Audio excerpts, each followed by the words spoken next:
പോത്തിനെന്തേത്ത വാഴ. എനിക്ക് ആർഷോയെ കാണുമ്പോൾ അങ്ങനെയാണ് തോന്നുന്നത്. കാരണം ഓരോ കോളേജുകളിൽ SFI നടത്തുന്ന ക്രൂരമായ പീഡനങ്ങളും റാഗിങ്ങുകളും ഒക്കെ കാണുമ്പോൾ ഇവനൊക്കെ നാണമുണ്ടോ എന്ന് ചോദിക്കണമെന്നുണ്ട്. പക്ഷേ എത്ര ചോദിച്ചിട്ടും കാര്യമില്ല. ഇപ്പോൾ ആർഷോ മഹാൻ പറയുന്നത് TP ശ്രീനിവാസനെ മർദ്ദിച്ചതിൽ ഞാൻ മാപ്പ് പറയില്ല, ഞങ്ങൾ SFIക്കാരാണ്, ഞങ്ങളെ കൊണ്ട് അങ്ങനെ മാപ്പൊന്നും പറയിപ്പിക്കണ്ട എന്നാണ്. പക്ഷേ ആർഷോയെ നല്ല ഒന്നാന്തരമായി പൂട്ടും ഗവർണർ. ഉന്നത വിദ്യാഭ്യാസ മേഖലയൊക്കെ ഇപ്പോൾ ഗവർണറുടെ കൂടെ കയ്യിലാണെന്നുള്ളത് ആർഷോമ്മ മറന്നുപോയിരിക്കുന്നു എന്നുള്ളത് ഒന്ന് ഓർമ്മിപ്പിക്കുകയാണ് ഞങ്ങൾ. എന്താണ് ആർഷോയോട് പറയാനുള്ളത്? ആർഷോ എൻ്റെ സുഹൃത്തു കൂടിയാണ്. പക്ഷേ അങ്ങനെ തന്നെ അല്ല, എന്നാലും ഈ പറയുന്നത് പോലെ നമ്മുടെ രാഷ്ട്രീയ എതിരഭിപ്രായങ്ങൾ നമുക്ക് പറയാമല്ലോ. SFIയുടെ സംസ്ഥാന സെക്രട്ടറി ആയിട്ടുള്ള ആർഷോയെ പറ്റി പറയുന്ന സമയത്ത് നമുക്ക് അദ്ദേഹം പല സമയത്തും പല അഭിപ്രായങ്ങൾ പറയുന്ന കുറച്ചും കൂടെ കലുഷിതമായ രാഷ്ട്രീയത്തിന് പ്രാധാന്യം കൊടുക്കുന്ന ആളാണ്. അടി ഇടി ഇതൊക്കെയാണ് അദ്ദേഹത്തിന്റെ എന്താണ് റിസർച്ച് മേഖല, സമരമുറകൾ എന്ന് പറയുന്നത്. അപ്പോൾ ഈ ഒരു വിഷയവുമായി ബന്ധപ്പെട്ട് ഞാൻ വേറൊരു കാര്യം പറഞ്ഞുകൊണ്ട് തുടങ്ങാമെന്നാണ് വിചാരിക്കുന്നത്. അതായത് CPMന്റെ ഒരു സമുന്നതനായ നേതാവ് ഈ വിഷയവുമായി ബന്ധപ്പെട്ട്, അതായത് സംസ്ഥാനത്ത് ഉന്നത വിദ്യാഭ്യാസ മേഖലയിൽ സ്വകാര്യ സർവകലാശാലകൾ അനുവദിക്കുന്ന വിഷയവുമായി ബന്ധപ്പെട്ട് CPMന്റെ ഒരു വളരെ സീനിയറായ ഒരു നേതാവിനോട് മാധ്യമങ്ങൾ ഒരു അഭിപ്രായം ചോദിച്ചു. ഇങ്ങനെയൊന്നും അല്ലല്ലോ പണ്ട് CPM പറഞ്ഞിരുന്നത്. കാരണം ഉന്നത വിദ്യാഭ്യാസ മേഖലകളെ കച്ചവടവൽക്കരിക്കുന്നു, സ്വകാര്യവൽക്കരിക്കുന്നു. ഈ സ്വകാര്യവൽക്കരണം എന്ന് പറയുന്നതിനെതിരെ തന്നെ CPM പണ്ട് മുതലേ പ്രശ്നമാണ്. ഈ പറയുന്ന എയർപോർട്ട് സ്വകാര്യവൽക്കരിക്കുന്നതിനെതിരെ സമരം ചെയ്തു. ഏത് കാര്യങ്ങൾ സ്വകാര്യവൽക്കരിക്കും തീർച്ചയായിട്ടും. അപ്പോൾ ഏത് മേഖലയിൽ സ്വകാര്യവൽക്കരണം വന്നാലും അതൊക്കെ ബൂർഷ്വാ ഇടപാടാണ് എന്നിപ്പോഴും പറഞ്ഞുകൊണ്ടിരിക്കുന്ന, ഇപ്പോഴും സൈബർ സഖാക്കൾ മോദിയൊക്കെ കുറ്റപ്പെടുത്തിക്കൊണ്ടിരിക്കുന്ന, കോൺഗ്രസിനെ കുറ്റം പറഞ്ഞുകൊണ്ടിരിക്കുന്ന സാധനമാണ് ഈ പറയുന്ന സ്വകാര്യവൽക്കരണം. ഇത് ഉന്നത വിദ്യാഭ്യാസ മേഖലയിൽ സ്വകാര്യ സർവകലാശാലകൾ അനുവദിക്കുന്ന വിഷയവുമായി ബന്ധപ്പെട്ട് ഇദ്ദേഹത്തോട് ചോദിച്ചു, കൂത്തുപറമ്പ് സമരം എന്തിനായിരുന്നു? കൂത്തുപറമ്പിൽ പെടഞ്ഞു വീണ് മരിച്ച സഖാക്കൾ ഉണ്ടായിരുന്നല്ലോ, വെടികൊണ്ട് മരിച്ച സഖാക്കൾ ഉണ്ടായിരുന്നല്ലോ. പിന്നെ ഈ പറയുന്ന MV നികേഷ് കുമാറിൻ്റെ അച്ഛൻ MV രാഘവനെ കാറ് തടയുകയും ആ കാറ് തടയുന്നതുമായി ബന്ധപ്പെട്ട് വെടിവെപ്പുണ്ടാകുകയും അവിടെ ഈ റോഷനും മധുബാലും തുടങ്ങി 5ഓളം സഖാക്കൾ അവിടെ മരണപ്പെട്ടിട്ടുണ്ടല്ലോ. ആ മരണപ്പെട്ട സഖാക്കളുടെ ആത്മാക്കളോട് ഇവരെന്ത് മറുപടിയാണ് പറയുക എന്നൊരു ചോദ്യമുണ്ട്. രണ്ടാമത്തത്, ഈ റോഷനും മധുബാലും ഉൾപ്പെടെ ുള്ള സഖാക്കൾ മരണപ്പെട്ടെങ്കിലും ഇഞ്ചിഞ്ചായി വേദന തിന്ന് ഇപ്പോൾ അടുത്ത് മരണപ്പെട്ട ഒരു സഖാവ് ഉണ്ടായിരുന്നു, സഖാവ് പുഷ്പൻ. അദ്ദേഹത്തിന്റെ ജീവനും ജീവിതവും എല്ലാം പാർട്ടിക്ക് വേണ്ടിയാണ് അദ്ദേഹം നൽകിയിരുന്നത്. എന്ത് കാരണത്താലാ? ഈ പറയുന്ന സ്വകാര്യ മേഖലയുമായി ബന്ധപ്പെട്ട, ഉന്നത വിദ്യാഭ്യാസ മേഖലയുമായി ബന്ധപ്പെട്ട സമരത്തിനിറങ്ങിയത് കൊണ്ട് നട്ടല് തകർന്നു, സുഷംനാ നാഡി തകർന്നുകൊണ്ട് അതിഭീകരമായ രീതിയിൽ കിടന്നുപോയി ആ പാവം. അവസാനം വളരെ പാർട്ടി അദ്ദേഹത്തെ നോക്കി, ഇല്ല എന്ന് ഞാൻ പറയുന്നില്ല. പക്ഷെ അദ്ദേഹത്തിന്റെ ജീവിതം, അദ്ദേഹത്തിന്റെ ശരീരം, അദ്ദേഹം അനുഭവിച്ച വേദന, അദ്ദേഹത്തിന്റെ കുടുംബം, സ്വപ്നങ്ങൾ, ഇതൊന്നും തിരിച്ചു കൊടുക്കാൻ പാർട്ടിക്ക് കഴിഞ്ഞിരുന്നില്ല. അവരോട് ഒരു കാര്യമുണ്ട്.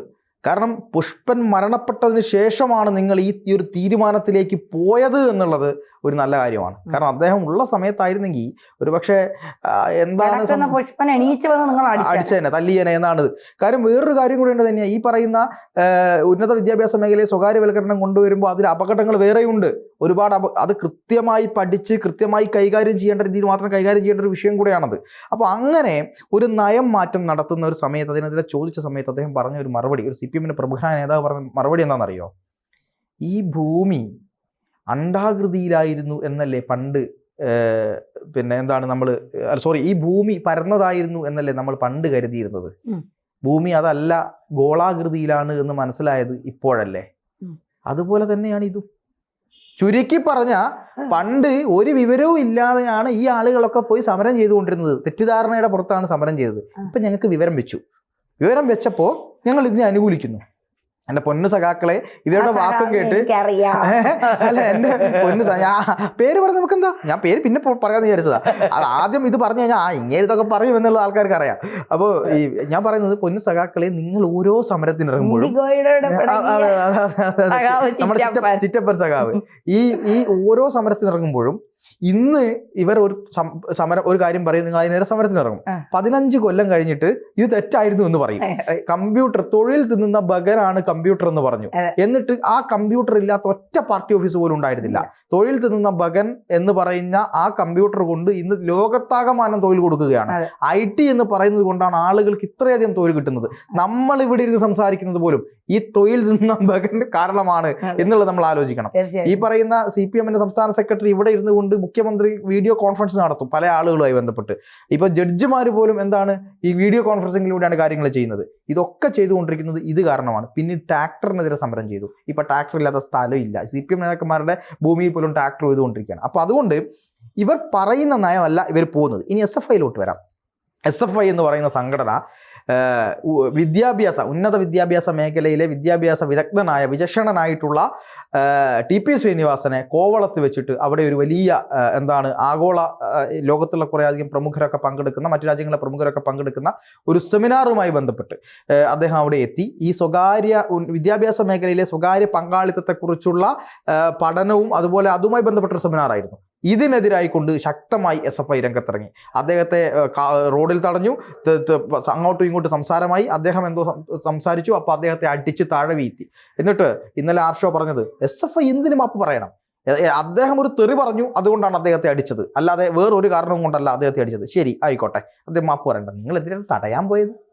ഇദ്ദേഹത്തെ തടയാൻ പോയത് ഈ പറയുന്ന വിദ്യാഭ്യാസ മേഖലയുമായി ബന്ധപ്പെട്ട വിഷയത്തിന്റെ പുറത്തായിരുന്നല്ലോ. അപ്പൊ അതിന് നിങ്ങൾ മാപ്പ് പറയുമോ? അതാണല്ലോ ഏറ്റവും വലിയ ചോദ്യം.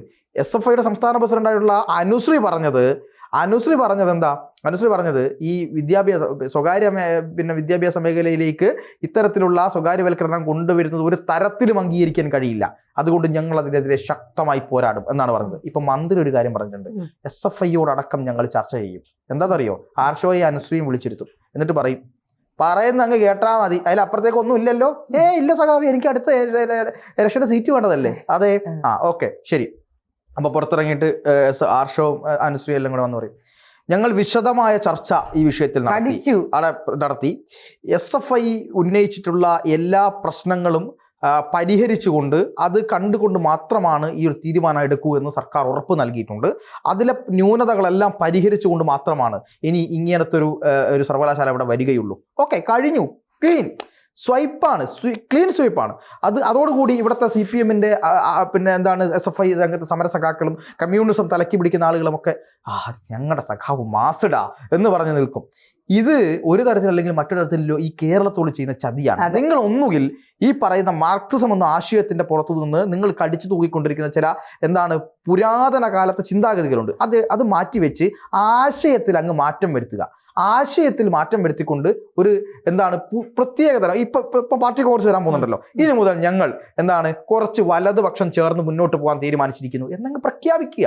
അപ്പൊ അതോടുകൂടി പ്രശ്നങ്ങൾ കഴിയും. നമ്മുടെ ഈ ആർഷോയ്ക്ക് ഈ നോർമൽ ആർഷോയോട് കാര്യം പറഞ്ഞു കഴിഞ്ഞാൽ ആർഷോയ്ക്ക് ഒരു പ്രശ്നമില്ല. ആർഷോ ഇതിലും വലിയ സംസാരിച്ച ആളാണ്. ആർഷോ മഹാരാജാസ് കോളേജിൽ ഒരേ സംഘടനയിൽപ്പെട്ട, അതായത് ഒരേ സംഘടന ഉദ്ദേശിക്കുന്നത് LDFുമായി ബന്ധപ്പെട്ട ഒരേ സംഘടനയിൽപ്പെട്ട മറ്റൊരു വിദ്യാർത്ഥി സംഘടനയുടെ വനിതാ നേതാവിനോട് ഒരിക്കലും ഒരു CPMകാരൻ പറയരുതാത്ത, ഇപ്പോഴത്തെ CPMകാരനല്ല കമ്മ്യൂണിസ്റ്റ് ആണെങ്കിൽ പറയരുതാത്ത സംസാരിച്ച ഒരാളാണ് ആർഷോ. ആ വാക്ക് പോലും എനിക്ക് ഇവിടെ പറയാൻ പറ്റില്ല. കാരണം ജാതി വന്നു, അതിൽ ഈ പറയുന്ന സെക്ഷുവലായി ബന്ധപ്പെട്ട റേപ്പിൻ്റെ കാര്യങ്ങൾ വന്നു. പിന്നെ അതിലും ഭീകരമായിട്ടുള്ള പൊളിറ്റിക്കൽ കറക്റ്റ്നെസ് എന്നൊക്കെ പറഞ്ഞുകൊണ്ടിരിക്കുന്ന ഒരു വാക്കുകളുണ്ട്. അതും എല്ലാം കടന്നു വന്ന ഏറ്റവും വൃത്തികെട്ട വാചകമായിരുന്നു അന്ന് ആർഷോ അവിടെ പറഞ്ഞു എന്ന് ആ കുട്ടി പറഞ്ഞത്. അതിനെതിരെ ഒരു നായകനും സംസാരിച്ചതായിട്ട് ഞാൻ കേട്ടിട്ടില്ല. എന്തായാലും SFIയുടെ കാര്യം ഇതാണ്. മാത്രമല്ല ധന്യ പറഞ്ഞ ഒരു കാര്യം കൂടി പറയാം. അതായത് ധന്യക്ക് പറയാൻ ഞാൻ അവസരം തന്നില്ല എന്ന് തോന്നുന്നു, ക്ഷമിക്കുക. അതായത് ഈ ഉന്നത വിദ്യാഭ്യാസ മേഖലയുമായി ബന്ധപ്പെട്ട കാര്യങ്ങൾ നോക്കുന്നത് പൂർണ്ണമായ അധികാരം ഇപ്പൊ UGC ആർക്ക് കൊടുത്തിട്ടുണ്ട്? ഗവർണർ കൊടുത്തിട്ടുണ്ട്. ഗവർണർ ഡൽഹിയിൽ പറഞ്ഞു ഉന്നത വിദ്യാഭ്യാസ മേഖല എന്ന് പറയുന്നത് അത് എന്റെ അധികാരം കൂടെയാണ്. അപ്പൊ അതിനെതിരെ പിണറായി ഒരു അക്ഷരം മിണ്ടിയിട്ടില്ല. അപ്പൊ അതുകൊണ്ട് നോക്കിയൊക്കെ കളിച്ചാൽ ആർഷോയ്ക്ക് നല്ലത്. ഇല്ലെങ്കിൽ വന്നത് അർലേക്കർ ഇങ്ങനെ ചിരിച്ചും കളിച്ചൊക്കെ നിങ്ങളോട് നിൽക്കും. പൂട്ടേണ്ട സമയത്ത് അദ്ദേഹം പൂട്ടുമെന്നുള്ള കാര്യത്തിൽ നിങ്ങൾ മറക്കരുത് എന്ന് മാത്രമേ പറയാനുള്ളൂ.